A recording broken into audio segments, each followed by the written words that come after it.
गौसे आजम के वालिद की, मकाम देखें गौसे आजम के वालिद का। एक दिन अबू सालेह मूसा जंगी दोस्त बाग में थे, हजरत अब्दुल्ला सौमई के कुछ मेहमान आ गए, बोले सेब खिलाओ हमें अपने बाग के। हजरत अबू सालेह मूसा जंगी दोस्त से कहा सेब तोड़ के लाओ। जब वो सेब मेहमानों के लिए तोड़ के लाए तो देखा कि मेहमानों ने खाया, कोई सेब फीका निकल गया, कोई खट्टा निकल गया, कोई खराब निकल गया। कहा कैसा नौकर रखा है बाग में, इसे आज तक यही नहीं पता चला कौन से पेड़ पे मीठा फल आता है और कौन से पे खट्टा फल आता है। हजरत गिरामी जब इतना कहा था तो हजरत अबू सालेह मूसा जंगी दोस्त का जवाब सुनो। कहते हैं पता उसे होता है जो खाता है। मैं जब से इस बाग में आया हूं मैंने एक सेब भी अपनी जुबान पे चख के नहीं देखा है।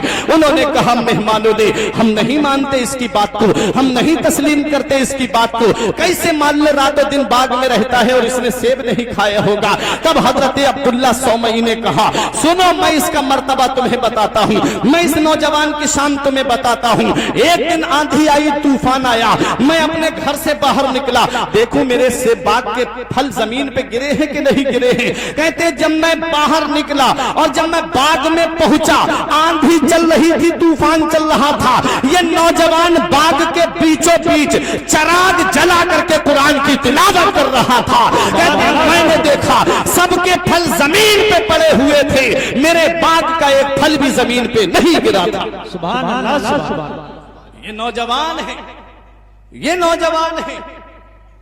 देखें पहली शर्त पूरी हुई, पहली शर्त पूरी हुई। कहा अब मुझे माफ कर दें सेब की गलती को। कहा माफ तो कर दूंगा, एक दूसरी शर्त रह गई है। कहा दूसरी क्या है। कहा मेरी एक बेटी है, तुम्हें उससे निकाह करना पड़ेगा। अगर मैं कर लूं तो माफ कर देंगे। उन्होंने कहा हाँ माफ कर दूंगा। बोले तो ठीक है, मैं दुनिया में सजा बर्दाश्त कर लूंगा, मुझसे आखिरत की सजा बर्दाश्त। हजरत अब्दुल्ला सौमई बोले कि हाँ निकाह कर लोगे तो माफ कर दूंगा, लेकिन सुनो राजी तो हो गए हो, मेरी बेटी की खुसूसियत भी तो सुन लो।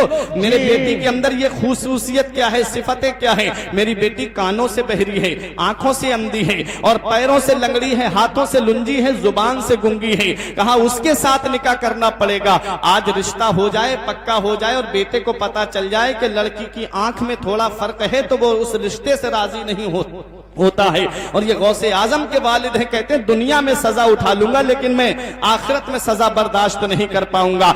जब निकाह हो जाता है, आप जाते हैं अपने कमरे के अंदर, जब दरवाजे पे पहुंचे तो पहुंचने के बाद में आपने दरवाजे पे देखा तो अंदर से सलाम की आवाज आती है। आप हैरत में पड़ गए, लड़की उठ के खड़ी हो गई, आप सोच में पड़ गए। उन्होंने कहा था पैरों से लंगड़ी है, ये उठ के मेरे इस्तिकबाल के लिए खड़ी हो गई, पता चला पैरों से लंगड़ी नहीं है। इन्होंने मुझे देखा, इसका मतलब यह है कि आंख से अंधी नहीं है। इन्होंने मैंने सलाम का जवाब दिया, मेरे सलाम का जवाब सुना है, इसका मतलब ये कानों से बहरी नहीं है। कहते सलाम किया है मुझे इसलिए गुंगी भी नहीं है। फौरन वापस आ गए। हुजूर किसी गलत कमरे में तो नहीं चला गया। हजरत अब्दुल्ला सौमई बोले कि नहीं बेटा, जिस कमरे में गए थे वही तुम्हारी बीबी है, जिस लड़की को तुमने देखा है वही तुम्हारी शरीक हयात है। कहा हुजूर जो बातें आपने बताई थी उनमें नहीं पाई जाती है। कहा बेटा मैं तुझे बताता हूं, मैंने कानों से बहरी इसलिए कहा था, आज तक मेरी बेटी ने कोई गंदी बात अपने कानों से नहीं सुनी है। मैंने जुबान से गुंगी इसलिए कहा था